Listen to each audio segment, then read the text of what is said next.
இழிவுபடுத்தக்கூடாது. Precisely அதை தான் திமுக இன்னைக்கு செய்யுது. அந்த பேச்சுவார்த்தைக்கு போகிற ஒவ்வொரு கட்சியும் இந்த காலேஜில் ஜூனியர் பசங்க, ஃபஸ்ட் இயர் பசங்களை, செகண்ட் இயர் தேர்ட் இயர் பசங்க ரேக் பண்ணுவாங்கல்ல, இட் வாஸ் நத்திங் பட் ரேக்கிங். எதிர்க்கிறீங்கன்னா திமுக ஆட்சி நிரந்தரன்றது உங்களுக்கு அவலமாகவும் அருவருப்பாகவும் அசூயாகவும் இல்லையா? நீங்கள் இப்படி கூட்டணி கட்சிகளை இழிவுபடுத்த வேண்டிய அவசியமே இல்லை. கூட்டணி இல்லாமல் திமுக இல்லை, ஒரே ஒரு எலெக்ஷனை கூட்டணி இல்லாமல் திமுக ஜெயிச்சுன்னு சொல்லுங்க முடியாது. இந்த நேரத்தில் என்டிஏவை அப்புறம் பாஜகவை, அதிமுக வந்து பாஜகவின் அடிமையாக இருக்கிற சூழல்ல நாம வந்து இந்த கூட்டணியில சில சமரசங்களை பண்ணிட்டு இருக்கணும். அப்படி இல்லைன்னா அது வந்து உங்களுடைய ஸ்திரத்தன்மையை, உங்க கொள்கை உறுதிப்பாட்டை தெளிவில்லாம இருக்கிறீங்க அப்படிங்கிற விமர்சனத்தெல்லாம் வைக்கிறாங்க. முதல்ல அண்ணா திமுக பிஜேபி கிட்ட அடிமையா இருக்குன்னு உனக்கு ஏன் சொன்னான்? 20 சீட்டில் கன்ஃபைன் பண்ணார் எடப்பாடி. 21 வேல் யாத்திரை நடத்தும்போது ஒவ்வொரு இடத்துலையும் அரெஸ்ட் பண்ணி தூக்கி உள்ள வச்சார். ஆனால் திருத்தணியில் திமுக மாநாட்டில் வேலை கையில் பிடிச்சிட்டு யார் நின்னா? ஆனந்தவுடன் கொடுத்த பேட்டியில் வந்து எங்கள் கட்சியில் 90% இந்துக்கள்னு யார் சொன்னாங்க? எடப்பாடி சொல்லலையே. நீங்கள் 4.5 வருஷம் அந்த பிஜேபிக்கு அடிமையாக இருந்து தானே பதவியில் இருந்தீங்க. பிஜேபி எதிர்ப்பை தீவிரமாக பேசுபவர்களுடைய ரெப்ரசன்டேஷனை குறைக்கிறது என்பது பிஜேபிக்கு ஆதரவான நடவடிக்கைன்னு 100% அப்படிதான். அதை விட முக்கியமானது ஊசலாட்டத்தில் இருக்கக்கூடியவங்க கூட கிடையாது, ஓப்பன் பிஜேபி ஸ்டாண்டு. இது வரைக்கும் விஜயகாந்த் இருந்தப்பவும் சரி, விஜயகாந்த் இறந்த பிறகும் சரி, தேமுதிக ஆன்டி பிஜேபி ஸ்டாண்ட் தேசிய அளவில் எந்த இஷ்யூவில் அவங்க எடுத்திருக்காங்க சொல்லுங்க. இப்போ சொல்கிறேன், நாளைக்கு ஒரு வேளை தொங்கு சட்டமன்றம் தமிழ்நாட்டில் வருது, 2 இடதுசாரிகள் விசிக்காக எல்லாம் சேர்த்து ஒரு 10 எம்எல்ஏ இருக்கான் உதாரணத்துக்கு. அவங்கள நீங்கள் அடகாக்கணுன்ற அவசியமே கிடையாது. ரெசார்ட் பாலிடிக்ஸ்க்கு அவங்கள கொண்டு போன அவசியமே கிடையாது. தெருவில் நம்ம கூட ரோட்டில் சுற்றி நிற்பான், டீ சாப்பிடுவான், வடை சாப்பிடுவான், நம்ம கூட ஜாலியாக சுற்றி நிற்பாங்க. ஒருத்தர் நெருங்க முடியாது, தொட முடியாது அவங்கள, ஆள் பிடிக்கிற அரசியல். ஆனால் இதே உத்தரவாதத்தை நீங்கள் புதுசாக கூட்டணியில் கூட்டு வந்து தலையில் வச்சு கொண்டாடுறீங்களா? அவங்களுக்கு கொடுக்க முடியுமா? வாய்ப்பே இல்லை. சரி, இப்போ நீங்கள் ராஜ்யசபாக்கு அனுப்பியிருக்கீங்க, எழுதி வச்சுக்கோங்க குரூஷியல் இஷ்யூஸில் அவங்க என்ன பண்ண போகிறாங்க. ஐ சேலஞ்ச். இதில் பாதிக்கப்பட்டது கூட்டணி கட்சி எம்எல்ஏக்கள் மட்டும் இல்லை, திமுக எம்எல்ஏக்களும் பாதிக்கப்பட்டிருக்காங்க. ஒவ்வொரு திமுக எம்எல்ஏவும் பார்த்தீங்கன்னா தனிப்பட்ட முறையில் இதை தான் சொல்லி புலம்புவாங்க. அதிகாரிகளுடைய அட்டூழியத்தால் தான் எங்களால் வந்து தொகுதிக்கு பல விஷயங்களை செய்ய முடியல. ஆனால் இவர் வெளியில் வரத்துக்கு அது காரணம் கிடையாது. இவர் சீட்டு கிடைக்கல, வெளியில் வராரு. ஆனால் அவர் சொல்கிற காரணம் ஒதுக்கி தள்ள முடியாத காரணம். அதாவது சித்தாந்த ரீதியாக பாஜக எதிர்ப்பில் அஸ் அன் ஐடியாலஜி உறுதியாக இருக்கிறது இடதுசாரிகள் தான், திராவிட முன்னேற்ற கழகம் கிடையாது. நீங்கள் 4.5 வருஷம் பவரில் இருந்தவங்க, நாளைக்கு நீங்கள் போவீங்க. தமிழ்நாட்டுக்கு பொறுப்பு கவர்னர், பொறுப்பு டிஜிபி, எலெக்ஷன் நடக்க போகுது. இதெல்லாம் வந்து உங்களுக்கு வந்து எப்படி உங்களுக்கு ஏன் பொறுப்பு கவர்னர் போட்டது? ஏன் கவர்மெண்ட் வந்து சீஃப் மினிஸ்டரோ டிஎம்கேவோ ஏன் அப்போசிட் பண்ணல? 73 லட்சம் பேர் நீக்கிருக்காங்க. ஏன் திமுக அது ஒரு இஷ்யூவாகவே ஆக்குங்க? அப்படியே காற்றுல கரைஞ்சு போச்சு. அதிகாரியை மாற்றலையாங்க. ஏங்க பெங்காலில் வந்து மம்தா பானர்ஜி புலம்புறாங்க, பிரசிடென்ட் ரூல் அப்படின்றாங்க. Chief secretary, home secretary, DGP, additional DGP, commissioner, 8-9 DIGs, 13 collectors, district magistrates ஒரு 10 பேர், எல்லாரையும் தூக்கி சர்ற மாதிரியா தூக்கி போட்டான். இட்ஸ் பிரசிடென்ட் ரூல் தாறுமாறா பண்ணிட்டான். மேற்கு வங்கத்தில். தமிழ்நாட்டில் ஒரு அதிகாரி மாத்திரம்.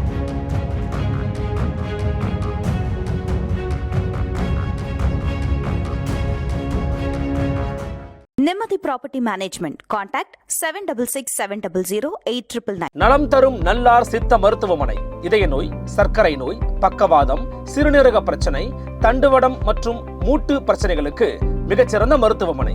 கிருஷ்ணகிரி, சென்னை மற்றும் மதுரை. தொடர்புக்கு 8807666117 மற்றும் 8807666118. ஃபோர்த் எஸ்டேட் தமிழ் நேயர்களுக்கு அருள்மொழிவர்மனின் அன்பார்ந்த வணக்கங்கள். இது உங்கள் ஃபோர்த் எஸ்டேட் தமிழ் வழங்கும் பெருதனும் பெருதுகள் நிகழ்ச்சி. இன்றைக்கு நம்மோடு மீண்டும் இணைகிறார் மூத்த பத்திரிகையாளர் மணி அவர்கள். வணக்கம் சார். வணக்கம் சார். இப்போ அண்மையில் நடைபெற்று கொண்டிருக்கக்கூடிய சம்பவங்கள் ரொம்ப கூர்மையாக கவனிக்கணும் அப்படின்னா, திமுக கூட்டணியில் இருக்கக்கூடிய கட்சிகள் ஒவ்வொரு கட்சியாக ஒரு மனக்குமுறலை வந்து வெளிப்படுத்துகிற விஷயங்களை பார்க்க முடிகிறது. ஒரு எக்ஸ்ட்ரீம் ஸ்டேஜ் போய் இவ்வளவு நாள் கூட்டணியில் இருந்த தமிழக வாழ்வுரிமை கட்சி அதன் தலைவர் வேலுமுருகன் நேற்றைக்கு வெளிப்படையாக பத்திரிகை சந்தித்து நான் கூட்டணியை விட்டு வெளியேறுகிறேன், அதற்கு காரணம் முதலமைச்சர் ஆர்எஸ்எஸ் அதிகாரிகளின் கட்டுப்பாட்டில் இருக்கிறார், இந்த ஆட்சி வந்து அதிகாரிகளின் ஆட்சியாக இருக்கிறது, நான் இன்னைக்கு சொல்றதுக்கு காரணம் என்னன்னா நான் வெளியேறதுக்கே வந்து இது போன்ற அதிகாரிகள் தான் காரணம் அப்படிங்கிற மாதிரி சொல்றாரு. சீட்டுகளே வேணாங்க, ஒரு 10 கோரிக்கை கொடுத்தா கூட நீங்களாம் கோரிக்கை கொடுப்பீங்க நிறைவேற்றணுமா அப்படின்னு எங்களை லெஃப்ட் ஹேண்ட்ல டீல் பண்றாங்க அப்படின்னு சொல்லி பேசியிருக்கிறாரு. அதற்கு அதைவிட முக்கியமாக டாக்டர் திருமாவளவன் ஒரு ஃபேஸ்புக்ல லைவ் போட்டு அவர் முகத்தை பார்க்கும்போதே அவ்வளோ ஒரு வெதும்பி போயிருக்கிறாருங்கிறது தெரியுது. அந்த அளவுக்கு கூட்டணி கட்சிகளை ரொம்ப ஒரு உதாசீனப்படுத்தக்கூடிய அளவில் திமுக இறங்கியிருப்பதற்கான காரணம் என்ன நீங்க நினைக்கிறீங்க? வெற்றி பெற்று விடுவோம் என்கின்ற அந்த ஒரு அதீதமான தன்னம்பிக்கை தான் காரணம். கூட்டணி கட்சிகள் இழிவுபடுத்தப்படுகின்றன. அதில் எந்த சந்தேகமும் கிடையாது. காங்கிரஸ்லேருந்து வேல்முருகன் வரையில் அவர்கள் இழிவுபடுத்தப்பட்டிருக்கிறார், ஹியூமிலியேட்டட். அவங்க வந்து சீட்டு கொடுக்காம போகலாம், தப்பு கிடையாது. அதுக்கு வந்து அவங்களுக்கு நெருக்கடி அதிகமாக இருக்கலாம், போட்டி கடுமையாக இருக்கிறதால. இப்போ வேல்முருகனுக்கு 3 சீட்டு 2 சீட்டில் 1 சீட்டு தான் கூட அவங்க முடிவெடுத்து அறிவிக்கிறது எனக்கு தெரிஞ்சு தப்பு கிடையாது. ஆனால் அதை சொல்கிறதுக்கு ஒரு முறை இருக்குது. அதை இப்படி அவங்கள சிறிய கட்சிகளை இப்படி இழிவுபடுத்த வேண்டிய அவசியம் இல்லை. இப்போ இது உங்கள் முடிவு என்னன்னு துரைமுருகனுக்கு கேட்கும்போது இதை நீங்கள் எப்படி பார்க்குறீங்க அப்படிம்போது அப்படி பார்க்குறேன்ற இதெல்லாம் வந்து நக்கல். அதாவது வந்து நீங்கள் ஒரு மனிதனை கோபத்தில் திட்டிடலாம், ஒரு ஸ்பர் ஆஃப் அ மூமெண்ட்டில் அடிச்சிடலாம், ஆனால் இழிவுபடுத்தக்கூடாது, சிறுமப்படுத்தக்கூடாது. You should not humiliate a person. வாங்க, நீங்கள் ஒரு திட்டிடலாம், கோபத்தில் திட்டிடலாம். ரொம்ப கோபம் வந்துன்னா ஓங்கி ஒரு அறை கூட விடலாம். எனக்கு தெரிஞ்சு வந்து அது வந்து ஒரு ஸ்பர் ஆஃப் அ மூமெண்ட், அடிக்கணும்னு சொல்லலை, அதை கூட புரிஞ்சுக்கலாம். பட் இழிவுபடுத்துறது எந்த மனிதனையும், அந்த பூமி கோளத்தில் உள்ள எந்த மனிதனையுமே இழிவுபடுத்துகிற உரிமை யாருக்குமே கிடையாது. யாராக இருந்தாலும், உனக்கு பிடிக்காத தத்துவம், சிந்தனை, சித்தாந்தம், கொள்கை, கோட்பாடு யாராக வேணா இருக்கலாம், அவனோட நீ சண்டை போடு, முரண்பட்டு நில்லு, அடிச்சுக்கோ, ஆனால் இழிவுபடுத்தக்கூடாது. ப்ரிசைஸ்லி அதை தான் திமுக இன்னைக்கு செய்யுது. அந்த பேச்சுவார்த்தைக்கு போகிற ஒவ்வொரு கட்சியும் இந்த காலேஜில் ஜூனியர் பசங்க, ஃபஸ்ட் இயர் பசங்களை, செகண்ட் இயர் தேர்ட் இயர் பசங்க ரேக் பண்ணுவாங்கல்ல, it was nothing but ragging. இந்த பேச்சுவார்த்தை என்பது திமுக கூட்டணியில் நத்திங் பட் ரேகிங். அது காங்கிரஸ்லேருந்து வேல்முருகன் வரைக்கும் அதை ரொம்ப சர்வசாதாரணமாக திமுக இந்த முறை செஞ்சுக்கிட்டு இருக்காங்க. எனக்கு தெரிஞ்ச வேல்முருகனை வந்து இப்படி டீல் பண்ணியிருக்க வேண்டியதில்லை. நான் திரும்பவும் சொல்கிறேன், அவர் கேட்ட 3 சீட்டை கொடுக்க முடியாமல் போகலாம், 2 சீட்டை கூட கொடுக்க முடியாமல் போகலாம். நான் அதுக்காக திமுகவை குறை சொல்லலை. அது அவங்களுக்கு நெருக்கடி இருக்குது, போட்டி கடுமையாக இருக்குது. அதிமுக 160 நின்னாங்கன்னா இவங்களும் 160 நிற்கணும், அதையெல்லாம் எனக்கு புரியுது. சீட்டு குறைச்சது பிரச்சனை இல்லை. ஆனால் அதை வெளிப்படுத்தின விதமும், அவர் மனம் வெதும்பி வெளியில் போகும்போது அதை நக்கல் பண்ணி துரைமுருகனுடைய உடல் மொழியும், இதெல்லாம் வந்து எப்படி சொல்கிறதுன்னு கேட்டிங்கன்னா, அதீத தன்னம்பிக்கை. இதெல்லாம் வந்து வெற்றி பெற்று விடுவோம் என்கின்ற ஒரு மமதை, ஒரு ஆணவம். அப்படி தான் இதை பார்க்கணும். இதை பாருங்கள், இது ரங்கராட்டினம். மேலே இருக்கவன் கீழே வருவான், கீழே இருக்கவன் மேலே வருவான். நிரந்தர முதலமைச்சர்னு சொன்னவங்களாம் என்ன ஆனாங்க நம்ம பார்த்தோம், நம்ம கட்டத்திலேயே பார்த்தோம். எதுவும் நிரந்தரம் இல்லை, யாரும் நிரந்தரம் இல்லை, சாஸ்வதம்னு வாங்க, எதுவுமே சாஸ்வதம் கிடையாது, எதுவுமே நிரந்தரம் கிடையாது. நிரந்தரம்னு சொல்லக்கூடிய வார்த்தையே பகுத்தறிவாளர்கள் வாயிலேருந்து வருது ரொம்ப அபத்தமானது, அருவருப்பானது. திமுக ஆட்சி நிரந்தரம்னு சொன்னால் அதை விட அருவருப்பு எதுவுமே கிடையாது. எதுவுமே நிரந்தரம் இல்லாதப்ப திமுக ஆட்சி மட்டும் எப்படி நிரந்தரமாக இருக்கும்? பகுத்தறிவு தந்தை பெரியார்னு சொல்கிறீங்க, பெரியார் வந்து நிரந்தரன்ற வார்த்தையை ஏற்றுப்பாரா? சனாதன தர்மத்தை எதிர்க்கிறேன்னு உதயநிதி ஸ்டாலின் சொல்லி பெரும் பிரச்சனையில் மாட்டினார். இன்னமும் அவருக்கு எதிரான வழக்குகள் நாடு முழுவதும் இருந்து கொண்டிருக்கின்றன.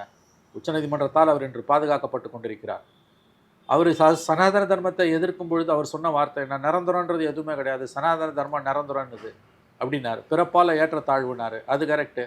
ஆனால் சனாதன தர்மம் நிரந்தரம்னு சொல்கிறத நீங்கள் எதிர்க்கிறீங்கன்னா, திமுக ஆட்சி நிரந்தரன்றது உங்களுக்கு அவலமாகவும் அருவருப்பாகவும் அசூயாகவும் இல்லையா? அப்போ எதுக்கு வந்து ஒரு பக்கம் நாங்கள் தான் நிரந்தரன்றது, இன்னொரு பக்கம் கூட்டணி கட்சிகளை இழிவுபடுத்துறது? நான் திரும்பவும் சொல்கிறேங்க, 4 சீட்டு 2 சீட்டு 3 சீட்டு 1 சீட்டு ஒன்றுக்கு கீழே 1/4 சீட்டு 1/2 சீட்டு இருந்தால் அதை கூட ஆஃபர் பண்ணுவாங்க. அது இல்லை, அதனால் ஆஃபர் பண்ண முடியல.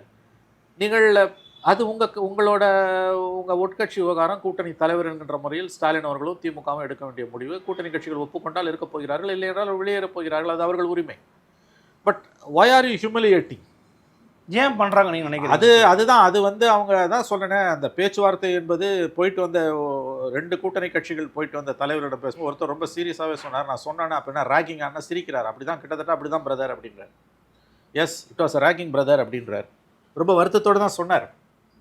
சி, இது வந்துங்க ஜெயலலிதா இப்படி பண்ணதில்லை, கலைஞர் இப்படி பண்ணதில்லை. நீங்கள் இப்படி கூட்டணி கட்சிகளை இழிவுபடுத்த வேண்டிய அவசியமே இல்லை. கூட்டணி இல்லாமல் திமுக இல்லை, ஒரே ஒரு எலெக்ஷனை கூட்டணி இல்லாமல் திமுக ஜெயிச்சுன்னு சொல்லுங்கள். முடியாது, யாராலையுமே முடியாது. மோடியிலேருந்து ஸ்டாலின்லேருந்து மம்தா பானர்ஜிலேருந்து சந்திரபாபு நாயுடுலேருந்து எல்லாரும் கூட்டணி கூட்டணி கூட்டணி வச்சு தான் ஜெயிக்கிறாங்க. தனியாக ஒருத்தன் கூட ஜெயிக்க முடியாது. அது இந்திய அரசியலின் வரைமுறை. அது அப்படி இருக்கும்போது கூட்டணி இல்லாமல் நீங்கள் ஜெயிப்பீங்களா? நீங்கள் இல்லைன்னா கூட்டணிங்க ஜெயிக்க முடியாது, கூட்டணி இல்லைன்னா நீங்கள் ஜெயிக்க முடியாது. எதுக்காக அவங்கள 3 தேர்தலில் ஒன்றா நின்றவங்கள இதுக்கு இப்படி சிறுமைப்படுத்தணும்? சிறுமைப்படுத்தக்கூடாது யாருமே. சிறுமை கண்டு பொங்குவாயின்னா பாரதி, எளிமை கண்டு இறங்குவாய், சிறுமை கண்டு பொங்குவான்னா. அது வந்து சுயமரியாதையின் அளவுகோல். எவன் சிறுமைப்படுத்தினாலும் நம்ம பொங்கி எழணும். சுயமரியாதை பேசக்கூடிய கட்சி இன்னொருத்தனை எப்படி இழிவுபடுத்த முடியும், சிறுமைப்படுத்த முடியும்? உனக்கு சுயமரியாதை இருக்குன்னா இன்னொருத்தனுக்கு சுயமரியாதை இருக்குல்ல. இந்த நேரத்தில் என்டிஏவை அப்புறம் பாஜகவை, அதிமுக வந்து பாஜகவின் அடிமையாக இருக்கிற சூழலில் நாம வந்து இந்த கூட்டணியில சில சமரசங்களை பண்ணிட்டு இருக்கணும், அப்படி இல்லைன்னா அது வந்து உங்களுடைய ஸ்திரத்தன்மையை உங்க கொள்கை உறுதிப்பாட்டை தெளிவில்லாம இருக்கிறீங்க அப்படிங்கிற விமர்சனத்தெல்லாம் வைக்கிறாங்களே சார். முதல்ல அதிமுக பிஜேபி கிட்ட அடிமையா இருக்குன்னு உனக்கு எவன் சொன்னான்? 20 சீட்டில் கன்ஃபைன் பண்ணார் எடப்பாடி 21ல். வேல் யாத்திரை நடத்தும்போது ஒவ்வொரு இடத்துலையும் அரெஸ்ட் பண்ணி தூக்கி உள்ளே வச்சேன். ஆனால் திருத்தணியில் திமுக மாநாட்டில் வேலை கையில் பிடிச்சிட்டு யார் நின்னா? ஆனந்தவுடன் கொடுத்த பேட்டியில் வந்து எங்கள் கட்சியில் 90% இந்துக்கள்னு யார் சொன்னா? எடப்பாடி சொல்லலையே. அப்போ யாருக்கு யார் அடிமை? முதல்ல இந்த மாதிரியான சொல்லாடல்களே தவறானவை. ஒரு ஸ்வீப்பிங் ஸ்டேட்மெண்ட் கொடுக்கறது, அதிமுக பிஜேபிக்கு அடிமையாகிடுச்சு. நீங்கள் 4.5 வருஷம் அந்த பிஜேபிக்கு அடிமையாக இருந்து தானே பதவியில் இருந்தீங்க. அப்போ கூட்டணி கட்சிகளை நான் என்ன சொல்கிறேன், பிஜேபி எதிர்ப்பில் அரசியல் ரீதியாக ஒரு அணிக்கு, ஒரு அரசியல் அணிக்கு தலைமை தாங்கக்கூடிய தகுதியும் வல்லமையும் அரசியல் பலமும் திமுகவுக்கு தான் இருக்குது. அதை நம்ம மறுக்கலை, யாருமே மறுக்கலை. நம்ம இப்போன்ற தனிநபர்களோ அல்லது வந்து வேல்முருகன், திருமாவளவன் அல்லது ஏன் இடதுசாரிகள் போன்ற சிறிய கட்சிகளோ பிஜேபியை மதவாத சக்திகளை தமிழ்நாட்டில் காலூன்ற விடாமல் தடுக்க முடியாது. தனியாக நின்னாலோ இவங்கெல்லாம் ஒன்று சேர்ந்தாலோ, அன்லஸ் டிஎம்கே அந்த அணியில் இருந்தாலும் ஒழிய, திமுக அதுக்கு தலைமை தாங்கினாலும் ஒழிய அந்த பாதிப்பை தடுக்க முடியாதுன்றது உண்மை. இதை யாருமே மறுக்கலை. ஆனால் அந்த ஒரு பொறுப்புணர்ச்சி திமுகவுக்கும் இருக்கணும்ல. சிறிய கட்சிகளை ஏன் இழிவுபடுத்தணும்? நான் கொடுக்கறதை வாங்கிட்டு போன்றது என்ன கதை? தோழர் தியாக தெளிவாக சொன்னார்ல, பாஜகவை காரணம் காத்து இடதுசாரிகளை அழிக்கிறது, இழிவுபடுத்துகிறது திராவிட முன்னேற்ற கழகம்னார்ல. 3 சீட்டு 4 சீட்டுன்னு அவர் சொல்லுகிறார். நான் என்னுடைய நியூஸ் 7 பேட்டியில் யூடியூப்பில் இருக்குது.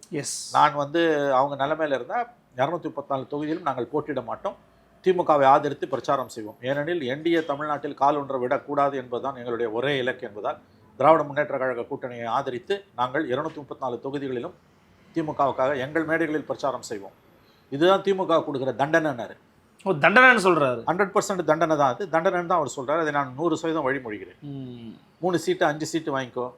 6 சீட்டு 4 சீட்டுன்றது வந்து 2% கீழே. 6 சீட்டில் 5 சீட்டுன்றது லெஸ் தென் 2%. சார், தேமுதிகவுக்கும் மக்கள் நீதி மையத்துக்கும் கொடுக்க வேண்டிய முக்கியத்துவம் இருப்பதன் காரணமாகத்தான் பிசிகாவுக்கு, சிபிஎம்முக்கு, வேல்முருகன் போன்றவர்களுக்கெல்லாம் வந்து நாங்கள் சீட்டை குறைக்கிறோம், அதை அவங்க புரிஞ்சுக்கணும் அப்படின்னு சொல்லி ஒரு டிமாண்ட் வைக்கிறாங்க. ரொம்ப தவறான, ரொம்ப ஆணவமான, சுயநலத்தின் பார்ப்பட்டு வரக்கூடிய பார்வை இது.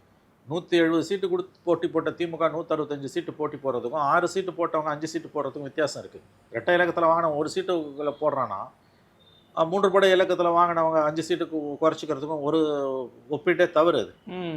இன்னொன்று, நீ யாரை வளர்க்குற? கடந்த காலங்களில் பிஜேபியோடு இருந்த, இன்றைக்கும் பிஜேபியோடு போக வாய்ப்புள்ள ஒரு கட்சியை நீங்கள் வளர்க்குறீங்க. ஒரு ராஜ்யசபா எம்பி தூக்கி சொலையாக கொடுத்துருக்கீங்க. நாளைக்கு மோடி அரசுக்கு வந்து நாடாளுமன்ற மாநிலங்களவையில் வந்து ஒரு அக்யூட் நெருக்கடி வருதுன்னா தேமுதிக எம்பி வந்து யாருக்கு ஓட்டு போடுவார் என்பதை புரிந்து கொள்ள நீங்கள் கொலம்பஸின் அறிவை பெற்றிருக்க வேண்டும் என்ற அவசியம் இல்லை. அவங்க அங்கே தான் இருப்பாங்க. எக்ஸாக்ட்லி. அப்போ பிஜேபிக்கு ஒரு கூடுதலாக ஒரு எம்பியை திமுக கொடுத்துருக்கு, தாரை வாத்திருக்கு. அப்போ யார் பிஜேபியோட பி டீம் யார்? கடந்த காலங்களில் உங்கள் கூட இருந்த இவர்கள் வந்து வெறும் நன்றி விசுவாசன்ற கோட்பாட்டு அளவில் நீங்கள் அவங்கள கூட வச்சுக்கணும். அந்த நன்றி விசுவாசம் அந்த ஆஸ்பெக்டுக்குள்ளெல்லாம் கூட நான் போகல. 3 எலெக்ஷனில் கூட நின்னாங்க, அதனால் அவங்கள வச்சுக்கோங்க, அதுக்குள்ளே கூட நம்ம போக வேண்டாம்.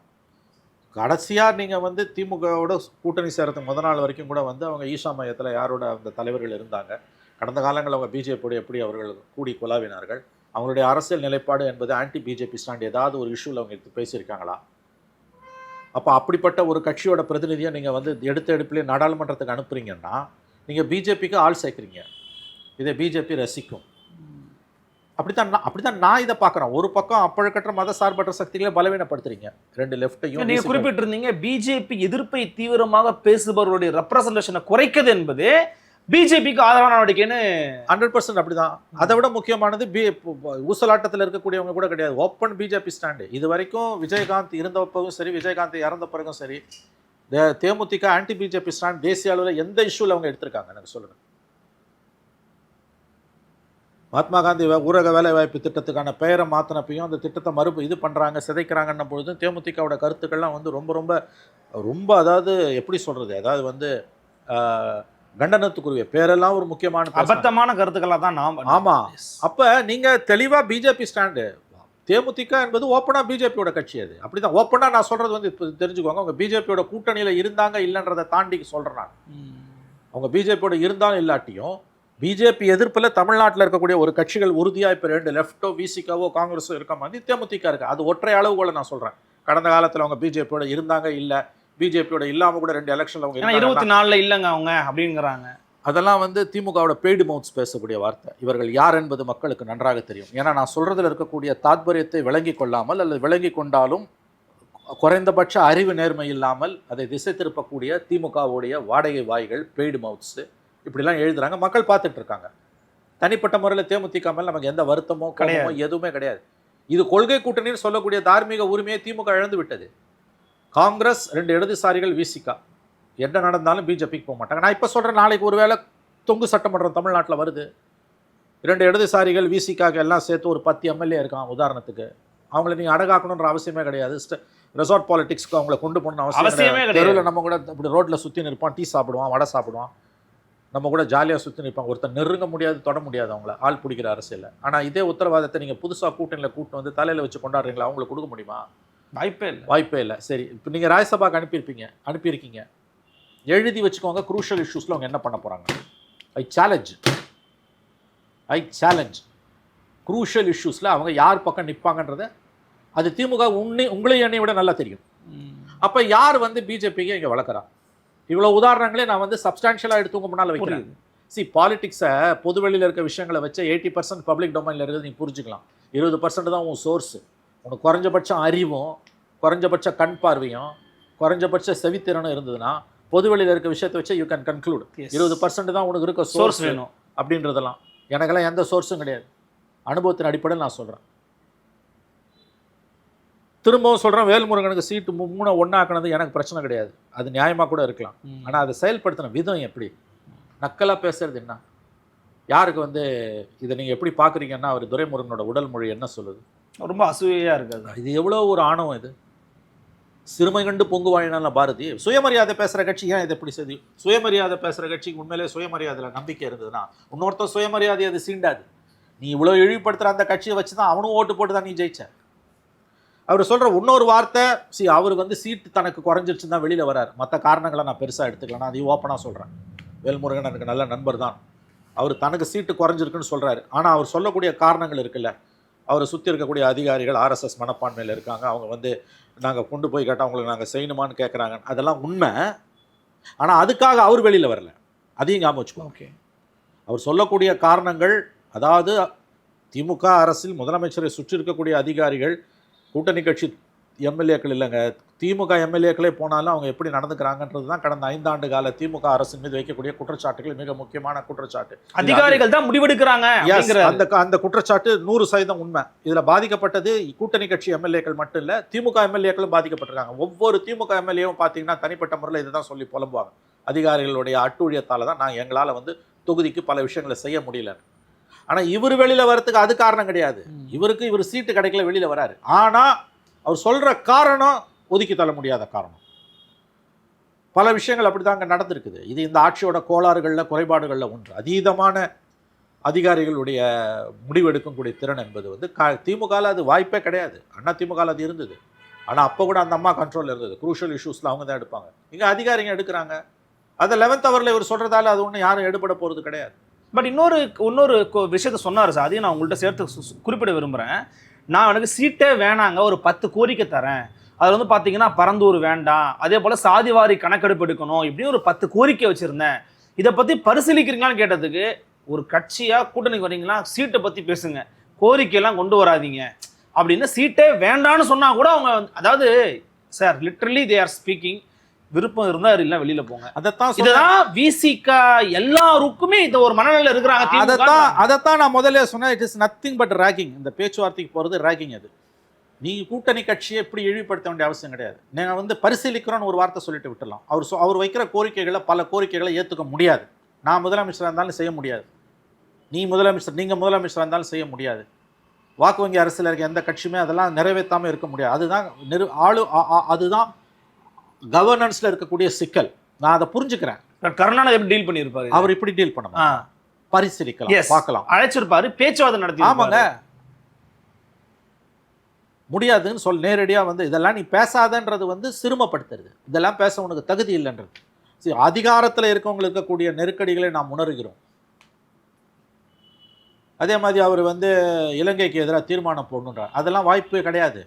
அது இந்தியாவின் வெளியுறவு ஜெயலலிதா அம்மையார் ஒரு முறை பண்ணாங்க சார். அவங்க அத மாதிரி அவங்க பண்ண சொல்லி கேக்குறாரு சார். வாய்ப்பே கிடையாதுங்க. வெளியுறவு கொள்கை சம்பந்தப்பட்டதுங்க. அதுல பல சிக்கல்கள் உண்டு. அதை நான் புரிஞ்சுக்கிறேன். அதை எந்த கவர்மெண்ட்டும் செய்ய முடியாது. என்னை பொறுத்த வரைக்கும் தேவையும் இல்லை. அது இன்னொரு நாட்டு உள்வகாரம். அது நீ 1000 பேசினாலும் இதை வச்சு எத்தனை நாளைக்கு நீங்க வண்டியை ஓட்டுவீங்க? எனக்கு அது புரியுது. ஆனா வேல்முருகன் ஒரு அரசியல் கட்சியோட தலைவர்னு போது இப்போ நான் பேசுற மாதிரி நீங்க அவர்கிட்ட பேச முடியாது. பரிசீலிக்கிறோம், கூடிய வரையில் பரிசீலிக்கிறோம், அல்லது சிலதை ஏற்றுக்கிறோம், சிலதை நாங்கள் ஏற்றுக்க முடியாது, அந்த மாதிரி நீங்கள் சொல்லிட்டு போகலாம். பட் இப்படி அவரோட கோரிக்கைகளில் பல கோரிக்கைகளை ஏற்றுக்க முடியாதுங்க. நான் அதையும் சொல்கிறேங்க. அதெல்லாம் வாய்ப்பே கிடையாது. சர்வதேச நீதிமன்றத்தில் வழக்கு போடுறதுக்கு இந்தியா முன்முயற்சி எடுக்கணும் அப்படின்ற இதெல்லாம் எந்த கவர்மெண்ட்டாலையும் செய்ய முடியாது. அது மத்திய அரசோட கோபத்தை வரவழைக்கும். ஒரு மாநில அரசுக்கு அத்தகைய அதிகாரங்களும் கிடையாது. அத்தகைய தீர்மானங்களே வந்து பல பிரச்சனைகளை உண்டாக்கும். திராவிட முன்னேற்ற கழகம் அத்தகைய நெருக்கடிகளை வந்து மத்திய அரசுக்கு கொடுக்காது. அந்த விஷயத்தில் திமுகவோட ஸ்டாண்டு கரெக்ட்ன்றது என் பாயிண்ட். நான் ஓப்பனாக சொல்கிறேன். Yes, DMK is right. But ஒரு கூட்டணி கட்சி உங்ககிட்ட வரும்போது இதெல்லாம் நீ பேசாத, உனக்கு எவ்வளோ சீட்டு வேணுன்றது வந்து சிறுமப்படுத்துறது. அதாவது இதெல்லாம் நாங்கள் மட்டும்தான் பேசுவோம், நீ பேசாதன்றது. இது என்ன கதை இது? ஆகவே இந்த அணுகுமுறை தான் தவறு. இந்த எண்ணம் இருக்குல்ல, இது வந்து பெரிய எண்ணன் மனப்பான்மை. இந்த வேறு தான் இவ்வளோதான் அப்படின்றது கடந்த காலங்களில் கலைஞர் இப்படி டீல் பண்ணது கிடையாது. இல்லை, அவங்களோட பர்ஸ்பெக்டிவில் பார்க்கும்போது எங்களுக்கு இப்போ என்ன தேவை? வெற்றி தேவை. வெற்றியை நோக்கி பயணிக்கணும்னா என்ன தேவை? கூடுதல் இடங்களா உதயசூரியன் நிற்கணும். அப்போ நீங்க கொஞ்சம் அட்ஜஸ்ட்மெண்ட் பண்ணிக்கோங்க, சமரசங்களை செஞ்சுக்கோங்க. அதுல என்ன பிழை இருக்கு? ஒரு மதச்சார்பற்ற அரசு அமையணும்னா கூட்டு முயற்சி தேவை இல்லையா? 6 சீட் 5 சீட் ஆகிறது பெரிய காம்ப்ரமைஸாக நான் கேட்குறேன். 5 சீட் 6 சீட் ஆகிறது பெரிய காம்ப்ரமைஸ். அவனா 6 சீட்டை 10 சீட்டாக கேட்டாங்க. அவங்க வரலாறுலேயே 8 குறைச்சி நின்னது கிடையாது. 11ல் 10 சீட்டு நின்னாங்க. சிபிஐ சிபிஎம் 13 நின்னாங்க. அப்படியே குறைஞ்சிக்கிட்டே வராங்க. பார்த்தீங்களா? அடுத்த எலெக்ஷனில் 4 சீட்டு கொடுத்து திமுக சிம்பலை நிற்க சொல்லுவாங்க. எழுதி வைத்துக் கொள்ளுங்க. திமுக சிம்பல்? ஆமாம், அதெல்லாம் நடக்கும். 2 இடதுசாரிகளுக்கும் 4 சீட்டு திமுக சிம்பலை நிற்க சொல்லுவாங்க. அதையும் வந்து இடதுசாரிகள் வந்து கிட்டத்தட்ட 48 மணி நேரத்துலேருந்து 72 மணி நேரம் வந்து ரோமங்களை பிளக்கக்கூடிய விவாதங்களை நடத்தி பரிசீலிப்பார்கள். ஒப்புக்கொண்டாலும் ஆச்சரியம் இல்லை. இதெல்லாம் நடக்கும். இதெல்லாம் ஏதோ வந்து நம்ம வந்து ஆணவத்திலையோ அல்லது வந்து நம்ம திமுகவை இழிவுபடுத்தணும்னோ இடதுசாரிகளை இழிவுபடுத்தணும்னோ நீங்கள் நினைக்காதீங்க. கடந்த 10 நாளாக என்ன நடந்துகிட்டு இருக்கு நீங்கள் தமிழ்நாடு அரசியல்? இது ஒரு கொள்கை கூட்டணி நீங்கள் சொன்னீங்க, அது உண்மைதானே? இது கொள்கை கூட்டணி தான், சந்தேகம் கிடையாது இல்லையா? இது கொள்கை கூட்டணின்றதை நானும் ஒத்துக்கிறேன். கொள்கை கூட்டணியில் இருக்கக்கூடிய கட்சிகளை 1 சீட்டு 2 சீட்டை வந்து குறைக்க சொல்கிறது தான் வந்து உங்களுக்கு வந்து உண்மையிலே கொள்கையில் உறுதியாக இருப்பவங்களோட நிலைப்பாடா? இது எந்த விதத்தில் நியாயம்? 1 சீட்டு தானேங்க கேட்டான். அவன் பாவம் 2 நாளாக கட்சிக்குள்ளே விவாதம் நடக்குது.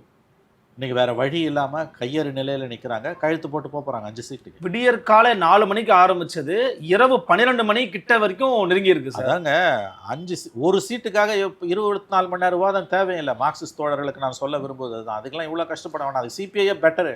கழுத்து போட்டு போயிட்டான். அப்படி 24 மணி நேரம் விவாதம் நடந்தனா இறங்கக்கூடாது, அதை விட்டு இறங்கக்கூடாது. அதாவது சித்தாந்த ரீதியாக பாஜக எதிர்ப்பில் அஸ் அன் ஐடியாலஜி உறுதியாக இருக்கிறது இடதுசாரிகள் தான், திராவிட முன்னேற்ற கழகம் கிடையாது. நீ 4.5 வருஷம் பவரில் இருந்தவங்க. நாளைக்கும் நீங்கள்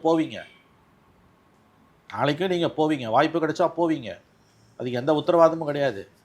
அப்போ இன்னைக்கு தமிழ்நாட்டில் ஒரு லேம்ப் போஸ்ட்டை கேட்டால் கூட அது ஆன்டி பிஜேபி. அதனால் நீங்கள் அதை வந்து அழகாக இன்றைக்கி யூஸ் பண்ணிக்கிறீங்க. இடதுசாரிகள் மற்றும் விசிகாவுடைய பொலிட்டிக்கல் ஸ்பேஸை வந்து ஷ்ரிங்க் பண்ணுறதுன்றது இந்த 6 சீட்டு 5 சீட்டு மட்டும் பார்க்காதீங்க. உள்ளாட்சிகளில் அவங்களுக்கு இழைக்கப்பட்ட அநீதி, தேமுதிகவை உள்ளே கூட்டின்னு வருது. இன்னொரு பக்கம் வந்து ப்ரோ பிஜேபி ஃபோர்ஸஸை வளர்க்குறது. ஹோலிஸ்டிக்காக நீங்கள் பார்த்தீங்கன்னாலே திமுகவோட கேம் பிளான் நல்லா தெரியும். இது என்னையும் உங்களையும் விட இந்த தோழமை கட்சிகளுக்கு நல்லா தெரியும். அவங்க வந்து கையேறு நிலையில் இருக்காங்க. பட் விசிகாவின் தலைவருடைய அந்த ஃபேஸ்புக் லைவை பார்க்கும்போது எல்லாருக்குமே வந்து ஷாக்கிங்காக இருந்தது.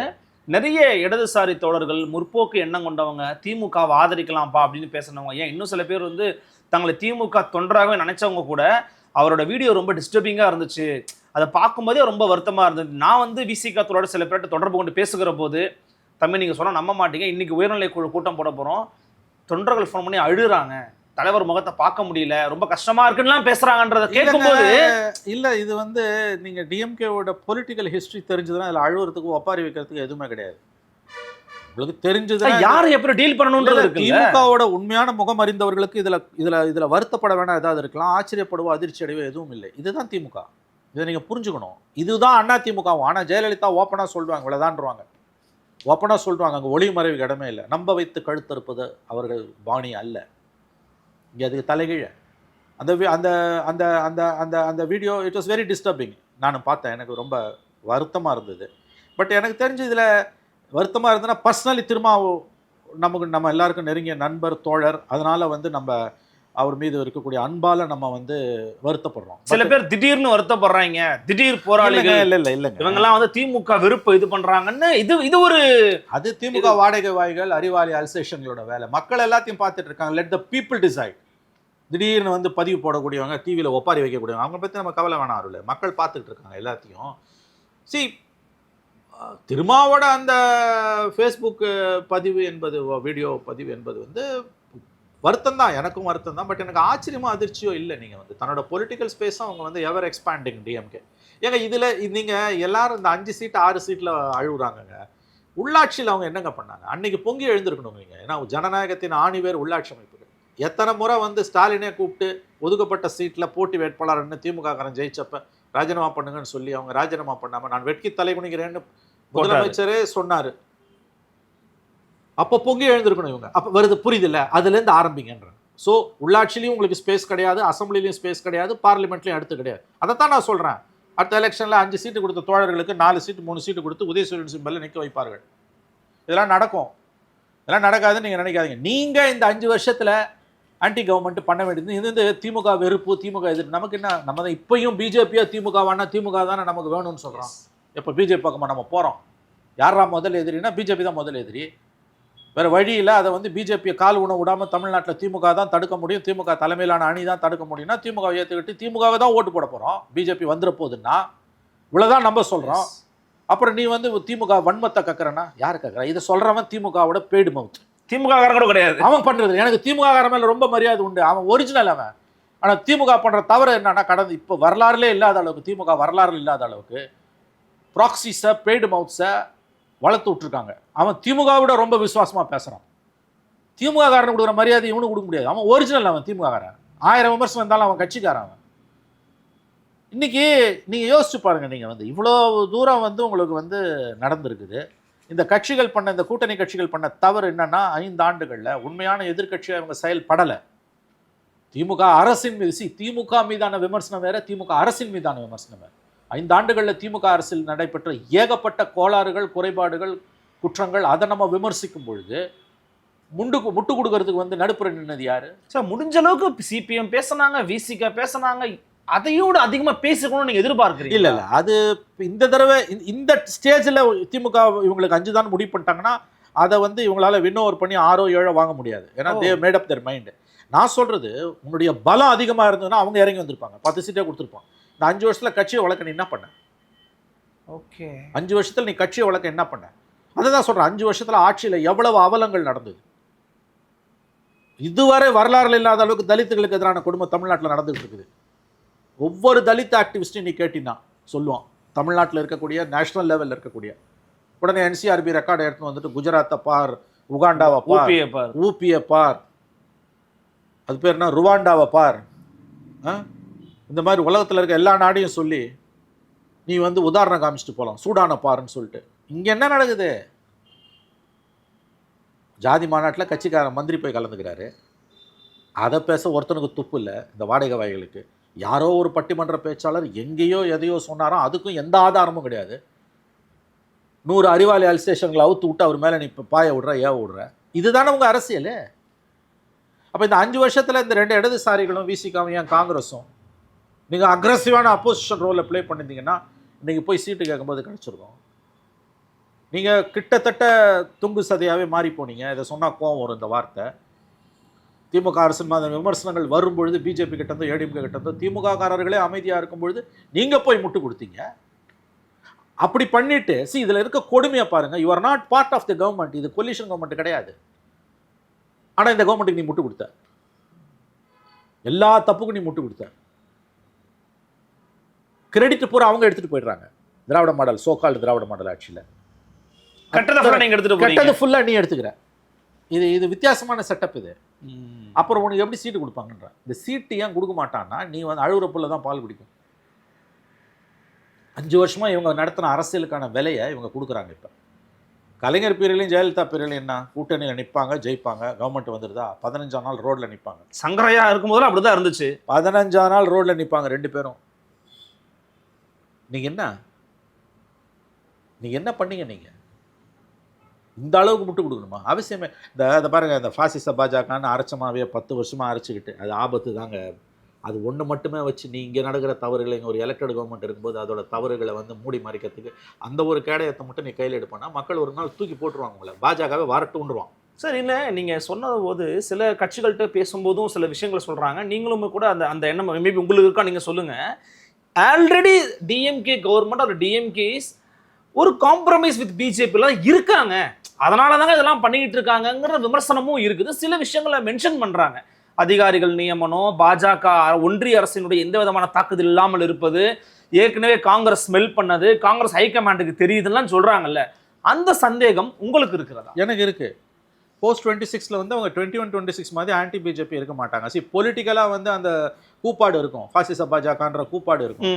பட் நிறைய வந்து காம்ப்ரமைஸ் வந்து பொலிட்டிக்கல் காம்ப்ரமைஸ் மட்டும் இல்லை, பிஜேபி கவர்மெண்ட்டோட அதானியோட பிஸ்னஸ் இன்ட்ரெஸ்ட்டுக்கு நீங்கள் நிறையா காம்ப்ரமைஸ் பண்ணுறீங்க, கதவுகளை திறந்து விடுறீங்கன்னா அது ஒன்று போதும். நான் சொல்கிறேங்க, இவங்க 24 பார்லிமெண்ட் எலெக்ஷனுக்கு பிறகு இவங்க அந்த லைன் எடுத்துட்டாங்க. That is after 26 Lok Sabha எலெக்ஷன்ஸில் 26 assembly எலெக்ஷன்ஸ்க்கு பிறகு 2வது முறை ஒருவேளை வெற்றி பெற்றால் 4 கார்னரில் டிஎம்கே வெற்றி பெற தான் வாய்ப்பு அதிகம், நான் உறுதியாக நம்புகிறேன். Okay, that is my assessment. இவங்க கண்டிப்பாக 21-26 ஆன்டி பிஜேபி ஸ்டாண்டில் மாதிரி பொலிட்டிக்கலாகவும் எக்கனாமிக்கல் ஃப்ரண்ட்லையும் இருக்க மாட்டாங்க. பொலிட்டிக்கல் ஃப்ரண்ட்லையும் ஓரளவு காம்ப்ரமைஸ் பண்ணுவாங்க, பெரிய அளவில் பண்ண மாட்டாங்க, அல்லது தெரியாமல் பண்ணுவாங்க. பட் எக்கனாமிக்கல் ஃப்ரண்ட்டில் வந்து அப்போ நிறைய காம்ப்ரமைஸ் வந்து அக்ரெசிவாக பண்ணுவாங்க. 3 விஷயங்கள் என்னால் இவங்க அந்த லோக்சபா எலெக்ஷன் முடிஞ்ச உடனே இதுக்கான அடிக்குவேட் ஹிண்ட்ஸ் கிடைச்சதுன்னு நான் நம்புறேன். ஒன்று, ராஜ்நாத் சிங் அழைச்சிட்டு வந்து கருணாநிதி நாணய வெளியீட்டு விழா. ஓகே, அது நம்ம இன்றைக்கும் பேசுகிறோம். அது இவங்க ஏதோ சாதாரணமாக எல்லாரும் கடந்து போகிறாங்க. அது ஒரு குறியீடு, அது வந்து ஒரு சிம்டம். அது வந்து ஏன் அந்த ஆகஸ்ட்டில் நடத்தின அந்த விழாவை நீ அதுக்கு முன்னால் பிப்ரவரி மார்ச்சில் நடத்திருக்க வேண்டியதானே? ஓட்டு போயிடுன்னு தெரியல. ராஜ்நாத் சிங் போல அமித்ஷாவை கூட்ட வேண்டியதானே? அமித்ஷா வந்து கருணாநிதி நாணயத்தை வெளியிடுறாருன்னா அந்த கற்பனையே உங்களுக்கு வந்து கொடூரமானது. அப்போ ராஜ்நாத் சிங் வரதும் அதுதானே? 2 பேரும் ஒன்று தானே, தனிநபர்கள் அல்ல. ராஜ்நாத் சிங் உங்ககிட்ட சாஃப்டாக பேசுவார், அமித்ஷா கரடு முரடாக பேசுவார். ட்ரேஆர் பால் பார்லிமெண்ட்டில் நடந்து போகும்போது அமித்ஷா கிட்ட போய் அப்படி பவ்யமாக பேசுவார், அப்படின்ட்டு போவார் அமித்ஷா. அதே ராஜ்நாத் சிங்னா அப்படியே வந்து காது கொஞ்சம் சாஃப்டாக கேட்பார். 2 பேரும் அடிப்படையில் ஒன்று தானே. இட் இஸ் த ஐடியாலஜி, சித்தாந்தம் தான், தனிநபர்கள் அல்ல. அதை தான் நம்ம சொன்ன இஎம்எஸ் நம்பூதிரி நாணய வெளியீடு விழாக்கு பினராயி விஜயன் கவர்மெண்ட் ராஜ்நாத் சிங்கை கூப்பிட்டா சிபிஎம் ஒத்துக்குமா? வாய்ப்பே இல்லை. கனவுல நினைச்சு பார்க்க முடியாது. ஆனால் அதே சிபிஎம் பாலகிருஷ்ணன் போய் வந்து அந்த விழாவில் முதல்ல உட்காந்தார்ல. இவங்க எங்கெல்லாம் திமுக கிட்ட அடிமையானாங்கன்ற நான் ஒன்று, ராஜ்நாத் சிங் நிகழ்ச்சி ஒன்று. 2வது வந்து உங்களுக்கு நல்லா தெரியும், அதானிஸ் வந்து அவங்க பார்த்துட்டு போனாங்க இல்லையா? எஸ், அறப்போர் இயக்கம் தொடர்ச்சியாக வெளிப்படையாகவே பேசினாங்க. நியூஸ் மினிட்ல தான் அதை போட்டாங்க, வந்து பார்த்துட்டு போனாங்க. பார்த்தது தப்பு இல்லை, நான் இப்பயும் சொல்றேன். பினராயி விஜயன் போய் அதானி போய் பினராயி விஜயனையே பார்த்தாரு, தப்பே கிடையாது. அஸ் அன் இண்டஸ்ட்ரியலிஸ்ட் அம்பானி பார்க்கும்போது அதானியும் பார்க்கலாம். ஆனால் இதை ஏன் இந்த அரசு மறைச்சிது? அப்புறம் அதானிஸுக்கான இங்கே கொடுக்கக்கூடிய பிஸ்னஸ் இன்ட்ரெஸ்ட் எவ்வளோ தூரம்? அந்த இந்த இன்வெஸ்ட்மெண்ட் சமிட்டில் கரண் அதானி 3 நாள் இங்கே இருந்தார். 3வது, அதுக்கு முன்னால் 4 ஆண்டுகள் என்டிசி மீட்டில் கலந்து கொள்ளாத ஸ்டாலின் அவர்கள் அதுக்கு 24 போய் கலந்துக்கிட்டார். உங்களுக்கு தெரியும், நித்தி ஆயோக் அந்த இதுக்கு போனார். அதுக்கு முன்னால் போவாதீங்கன்னு மற்ற மாநில முதலமைச்சர்கள் வீடியோ போட்டவர் இந்த முறை போனார். பிரதமர் நிற்பார், இந்த பக்கம் முதலமைச்சர் ஸ்டாலின், இந்த பக்கம் முதலமைச்சர் சந்திரபாபு நாயுடு நிற்பாங்க. அது நல்ல ஒரு வீடியோ. எஸ், நீங்க கூட சொல்லுவீங்க பல வார்த்தைகளை பேசாதத ஒரு புகைப்படத்திலேயே பேசலாம். இந்த 16க்கும் இந்த 22க்கும் எனக்கு இந்த 22 இருக்குன்னு மோடி சொல்லக்கூடிய பதில் தான் நாயுடு கொடுக்கக்கூடிய பதில் எதுன்னு. ஸோ பொதுவெளியில் இருக்கக்கூடிய விஷயங்கள் இது. இதை தாண்டி வந்து பல விஷயங்கள் இருக்குது உங்களுக்கு வந்து. அப்படி அதாவது ஆங்கிலத்தில் ஒரு சொல்லாடல் உண்டு, you can be on war mode பர்பெச்சுவலின்வாங்க. தொடர்ந்து ஒருத்தவங்க கூட சண்டை போட்டுக்கிட்டே இருக்க முடியாது. அதுவும் உனக்கு மேலே இருக்க ஒருத்தங்கிட்ட கண்டினியூஸாக இந்த 5 வருஷம் வந்து உங்களுக்கு நிறையா பிரச்சனை. சரி, இப்போ கவர்னரை மாற்றிருக்காங்க, பொறுப்பு கவர்னர் தான் நமக்கு இருக்காரு. தமிழ்நாடு வரலாறுல எலெக்ஷனுக்கு போகும்போது இன்சார்ஜ் கவர்னர் இருந்தது கிடையாது. கவர்னர் ரொம்ப முக்கியமான பதவி. நீ என்னதான் கவர்னரை நக்கல் பண்ணினாலும் இப்போ தெரிய போகுது. அது ஒருவேளை ஹங் அசம்பிளி வந்ததுன்னா கவர்னர் ட்ரிவாண்டத்தில் உட்காந்துருப்பாரு. கேரளாவுக்கு அவர் தான் கவர்னர். ஒருவேளை ஒரு கல்லில் 2 மாங்க அடிக்கிறாங்க. ட்ரிவாண்டத்தில் ஹங் அசம்பிளி வந்தோன்னா அவர் இங்கே வந்து உட்காந்துப்பார். இல்லை 2 இடமும் இல்லாமல் டெல்லியில் போய் உட்காந்துருவார். சசிகலாவை சிஎம் ஆக்கணும்னா வித்யாசாகர் ராவ் இருந்த கவர்னர் ஊட்டியில் இருந்தார். அன்றைக்கி பிப்ரவரி 5, 2017 12 மணிக்கு தீர்மானம் போடுறாங்க. 2 மணிக்கு ஊட்டியிலேருந்து மலையிலேருந்து இறங்கி கோயம்புத்தூருக்கு போய் ஃப்ளைட்டு பிடிச்சி டெல்லி ஓடினவர் தான். 5 நாள் பொறுத்து தான் வந்தார். அதுக்கப்புறம் 5 நாள் பொறுத்து சுப்ரீம் கோர்ட் ஜட்ஜ்மெண்ட் வந்தது, பிடிச்சி சசிகலா ஜெயிலில் போட்டாங்க. அவ்வளோதான். அப்போ கவர்னர் வந்து உங்களுக்கு வந்து ஞாபகம் வச்சுக்கோங்க, கவர்னர் வந்து தமிழ்நாடு வரலாறுலேயே கிடையாது. தமிழ்நாட்டுக்கு பொறுப்பு கவர்னர், பொறுப்பு டிஜிபி. எலெக்ஷன் நடக்க போகுது. இதெல்லாம் வந்து உங்களுக்கு வந்து எப்படி உங்களுக்கு ஏன் பொறுப்பு கவர்னர் போட்டது ஏன் கவர்மெண்ட் வந்து சீஃப் மினிஸ்டரோ டிஎம்கேவோ ஏன் அப்போஸே பண்ணல? கரெக்ட். சரிங்க, எஸ்ஐஆருக்கு வந்து இங்கேருந்து 66 கோடி பேருக்கு வந்து நீங்கள் வந்து 66 லட்சம் பேர் பீகாரில் நீக்கினதுக்கு பெரிய ஆர்ப்பாட்டம் நடந்தது. ஸ்டாலின் போனார், அவர் பேச்சை ஹிந்தி மொழிபெயர்த்தாங்க. ராகுல் காந்தியோட அவர் போய் ராகுல் பிரியங்கா பகிர்ந்துக்கிட்டாரு. ஓட்சோரி ஊர்வலத்துலலாம் போனாருங்க. இங்கே 73 லட்சம் பேர் நீக்கிருக்கான். ஏன் திமுக அது ஒரு இஷ்யூவாகவே ஆக்கல? அப்படியே காற்றுல கரைஞ்சு போச்சு இல்லை? அப்போ காற்றுல கரைஞ்சு போகுதுன்னா அப்போ எஸ்ஐஆர் கரெக்ட் நீ ஒத்துக்கிற? நீ எஸ்ஐஆருக்கு எதிராக குதின்னு குச்சிங்க. இந்தியா பூரா எஸ்ஐஆர் வேணான்னு நீங்கள் குச்சிங்க. பீகாரில் நடக்கும்போது நீங்கள் போய் அங்கே போய் போட்டிங்க. இங்கே 73 லட்சம் பேர் நீக்கினப்ப நாம் கேவாஸ் ஒரு கேஸை மட்டும் சுப்ரீம் கோர்ட்டில் தமிழ்நாடு கவர்மெண்ட் போட்டுச்சு. கபில் சிபல் தான் அப்பீர் ஆனார். அதெல்லாம் ரொம்ப லோ ப்ரொஃபைல் இருந்தது. It's a political issue. நீங்கள் தெருக்கு போயிருக்கணும். பீகாரில் நடந்த மாதிரி தமிழ்நாட்டில் திமுக இருக்கக்கூடிய இன்ஃப்ராஸ்ட்ரக்சருக்கு, ஆர்கனைசேஷன் ஸ்ட்ரென்த்துக்கு தமிழ்நாட்டை உழுகிற போராட்டங்களை அவங்களாம் நடத்திருக்க முடியும். வார்த்தை இல்லை, ஒரு வார்த்தை இல்லை எஸ்ஐஆரை பற்றி. 73 லட்சம் ஓட்டர்ஸ் நீக்கியிருக்காங்க. அப்போ நான் இன்னொன்று கேட்குறேன், இது other way looking at the other way around. நாளைக்கு ஐ மீன் அப்போ நீங்கள் எஸ்ஐஆர் சரின்னு ஒத்துக்கிறீங்களா? சிஸ்டம்குள்ளே இருந்தாதானாங்க ஆகணும், அதை பண்ணி தானாங்க ஆகணும் அப்படிங்கிறாங்க. நான் சொல்கிறேன், சிஸ்டம் சரின்னா இப்போ எஸ்ஐஆரை நீங்கள் திமுக ஏற்றுக்குது. இந்த மௌனத்துக்கு என்ன அர்த்தம்? பீகாரில் 66 லட்சம் பேர் நீக்கும் போது குதிச்சிங்கல்ல, இப்போ ஏன் நீங்கள் வந்து அமைதியாக இருக்கீங்க?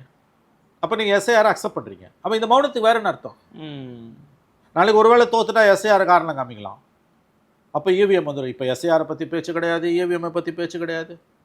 இன்னொன்று அவங்களும் சில முக்கியத்துவத்தை கொடுத்தாங்க.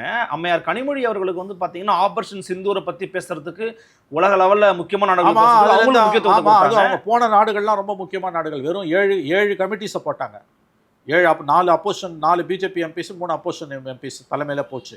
அதில் கனிமொழி கொடுத்த நாடுகள் மிக முக்கியமான நாடுகள். ரஷ்யாவுக்கு, ஸ்லோவேனியாவுக்கு, இந்த மாதிரி நாடுகளுக்கெல்லாம் அவங்க போயிட்டு வந்தாங்க. தமிழ்நாட்டில் முதலமைச்சர் வீரமணி ஐயாலாம் வந்து ஒரு பரேடு பண்ணாங்க. ஆமாம், அது இருக்கட்டும். பரேடு போனோன்னா 5 மணிக்கு நின்றுச்சு. அது இந்த ஊர்வலத்தை பார்த்து சண்டை நிறுத்தப்பட்டது. 5 போய் கனிமொழிக்கு கொடுத்த முக்கியத்துவம் வந்து அதுவும் ஒரு முக்கியமான ஒரு பாயிண்ட்டு. அதையாவது நீங்கள் வந்து ஓகே பிரைம் மினிஸ்டர் இன்க்ளூசிவாக இருக்கான்னு சொல்லலாம். இப்போ நடக்கக்கூடிய இந்த விஷயங்கள் இதெல்லாம் பார்க்கும்போது ஸோ ஓவரால் ஸ்ட்ரென்த் வந்து இப்போ உங்கள் கேள்விக்கான பதில் 26 போஸ்ட் 26 ஒருவேளை திமுக 2வது முறை ஆட்சியை தக்க வைத்து கொண்டால் அவருடைய பிஜேபி எதிர்ப்பு என்பது 2021-26 மாதிரி இருக்குமா, அல்லது அதில் கணிசமான அளவுக்கு வந்து டைல்யூஷன் அது நீர்த்து போகுமா என்றால் நீர்த்து போகும். அதற்கான அறிகுறிகள் தெளிவாக தெரிகின்றன என்று தான் நான் பார்க்கிறேன். அதனால தான் அமலாக்கத்துறை அமைதியாக்கப்பட்டிருக்கிறதா? அதனால தான் சில அதிமுகவின் நகர்வுகள் கூட இன்னும் நடக்கலை, சில அதிகாரிகள்லாம் மாற்றப்படுவாங்க. நடக்கலையாங்க, ஒரு அதிகாரியை மாற்றலையாங்க. ஏங்க பெங்காலில் வந்து மம்தா பானர்ஜி புலம்புறாங்க, பிரசிடென்ட் ரூல் அப்படின்றாங்க. Chief secretary, home secretary, DGP, additional DGP, commissioner, 8-9 DIGs, 13 collectors, district magistrates ஒரு 10 பேர் எல்லாரையும் தூக்கி சர்ற மாதிரியா தூக்கி போட்டான். It's a president rule. தாறுமாறா பண்ணிட்டான் பெங்காலில், மேற்கு வங்கத்தில். தமிழ்நாட்டில் ஒரு அதிகாரி மாத்திர, ஏதோ 4 டிஸ்ட்ரிக்ட் எஸ்பி மண்டை காஞ்சவங்கள மாற்றிருக்காங்க, அவ்வளோதான். இத்தனைக்கும் எடப்பாடி போய் பெட்டிஷன் கொடுத்துட்டு வந்திருக்காரு. நோட்டிஃபிகேஷன் வந்து இன்னையோட 9 நாள் ஆகுது. ஒரு சிங்கிள் ஆஃபீஸரை மாற்றலை. நான் சொல்கிறேங்க, பொதுவெளியில் இருக்கிறத வச்சாலே நீங்கள் புரிஞ்சுக்கலாங்க. இது எல்லாமே வந்து யாரோ அதிகாரி உங்ககிட்ட பெரிய சோர்ஸை வச்சு நீங்கள் கண்டுபிடிக்கணும் அவசியமே இல்லை. ஓகே, கண்ணுள்ளவர் கண்ணிருப்பவர் காணக்கடவர், காதிருப்பவர் கேட்க கடவர்னாங்கல்ல, அந்த மாதிரி செவித்திறனும் கண் பார்வையும் இருந்ததுனால கொஞ்சம் அறிவு இருந்ததுனா போதும், நீ புரிஞ்சுக்கலாம். அப்போ இதான் 5 மாநில தேர்தல்களில் பிஜேபியோட கவனம் முழுவதும் பெங்காலில் இருக்குங்க. தமிழ்நாடு அவன் ரேடார்லேயே இல்லை. ஜெயிச்சுட்டு போன்ட்டாங்க. அவங்க எந்த விதத்திலையும் இவர்களை இடையூறு செய்ய மாட்டார்கள். ஆங்கிலத்தில் சொன்னால் they won't disturb DMK even an inch. அவங்க 21 இருந்த மாதிரி கூட இப்போ கிடையாது. அமித்ஷா 21 அப்பயும் 5 மாநில தேர்தல், அப்பயும் அமித்ஷா தான் ஹோம் மினிஸ்டர். தமிழ்நாட்டுக்கு 2 தடவை 3 தடவை வந்தார். லீலா பேலஸில் 3 மணி நேரம் லாஸ்ட் டைம் வந்தால் பெரிய பேச்சுவார்த்தை நடந்தது. அமித்ஷா எப்போ வந்தார்? போன ஏப்ரலில் வந்தார். திமுக உள்ள சேர்க்க மோடி வந்தார் சார். மோடி வந்தாருங்க. பேச்சுவார்த்தைக்கு அமித்ஷா தானங்க வரணும். பிஜேபிக்கு நட்டா இருந்தப்பையும் இப்போ இன்னொருத்தர் யாரோ இருக்காது, ஒரு பேர் யாரு வந்துட்டு போறாரு. பிஜேபி தலைவராமா ஒரு டம்மி பீஸை உட்கார வைக்க வேண்டியது. முழுக்க கண்ட்ரோல் எடுக்கிறது அமித்ஷா தான்.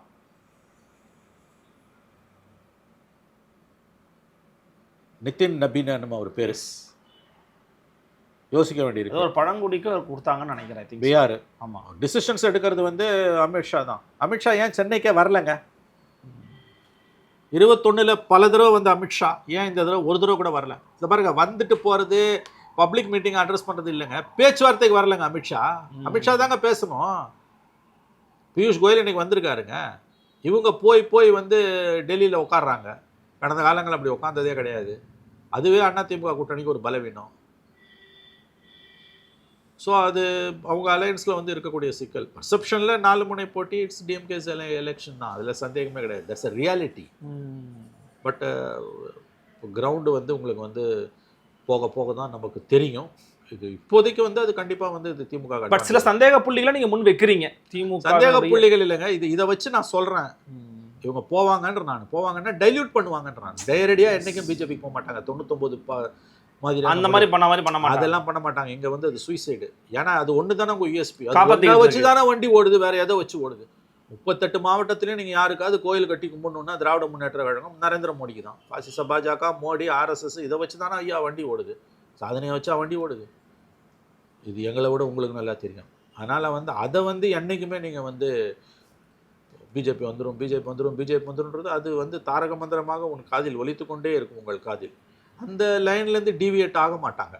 அது செய்ய மாட்டாங்க. அது அவங்களுக்கே நம்மளை விட நல்லா தெரியும் என்ன ஆகிடுன்றது. ஏன்னா after all it's a political party, that an aggressive political party. அவங்களோட யூஎஸ்பி என்னன்றது அவங்களுக்கு நல்லா தெரியும். ஒருவேளை அங்கே மோடி இல்லை ஆட்சி மாற்றம் வந்ததுன்னு வச்சுக்கோங்களேன், கற்பனை பண்ணிப்போம் எதை வச்சு அரசியல் பண்ணுவாங்க. பலவிதமான கருத்துக்களை ரொம்ப தெளிவாக ஆழமாக எடுத்து வைத்தீங்க சார். மிக்க நன்றி. நன்றி. சந்திக்கலாம். வணக்கம்.